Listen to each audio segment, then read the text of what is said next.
বীরভূমে যে সকল বিধানসভা রয়েছে সেই সকল বিধানসভার মধ্যে একমাত্র দুবরাজপুর বিধানসভা রয়েছে বিজেপির দখলে। আর এই বিধানসভারই লোবার কয়েকজন তৃণমূল কর্মী সমর্থকদের বিজেপিতে যোগদান করতে দেখা গিয়েছিল, যদিও কয়েক ঘন্টার মধ্যেই তাদের প্রত্যাবর্তনও লক্ষ্য করা যায়। আর এবার ওই একই এলাকায় নতুন করে 50টি পরিবারকে বিজেপি ছেড়ে তৃণমূলে যোগ দিতে দেখা গেল। বৃহস্পতিবার লোবা গ্রাম পঞ্চায়েত এলাকার জোপলাই গ্রামের 50টি পরিবার বিজেপি ছেড়ে তৃণমূলে যোগ দিল বলেই দাবি করেছেন লোবা অঞ্চলের তৃণমূল অঞ্চল সভাপতি পিনাকি চক্রবর্তী। তার কথা অনুযায়ী যারা তৃণমূলে যোগ করেছেন তারা আগে তৃণমূল থেকে বিজেপিতে যোগ দিয়েছিলেন, তবে বর্তমানে মুখ্যমন্ত্রী মমতা বন্দ্যোপাধ্যায়ের উন্নয়ন দেখে তারা ফের তৃণমূলে প্রত্যাবর্তন করলেন। লোবা অঞ্চলে জুবলাইয়ের বুক থেকে আমাদের গরিবপাড়ার কিছু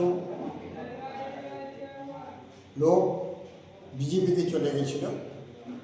তারা এখানে মমতা ব্যানার্জির উন্নয়ন দেখে, অভিষেক ব্যানার্জির উন্নয়ন দেখে আজকে আমাদের লোবা অঞ্চলে তৃণমূল কংগ্রেসে জয়েন করল 50টা পরিবার। জুবলাইয়ের বুথ থেকে 50টা পরিবার তৃণমূল কংগ্রেসে জয়েন করল। পিনাকি চক্রবর্তীর দাবি মতোই দাবি করতে দেখা গেল যোগদানকারীদের। বন্দ্যোপাধ্যায় উন্নয়ন দেখে জুবলাই বুথ থেকে আমরা 50টি ফ্যামিলি তৃণমূল কংগ্রেসে যোগদান করলাম এবং মমতা বন্দ্যোপাধ্যায়কে জেতানোর প্রতিশ্রুতি দিলাম।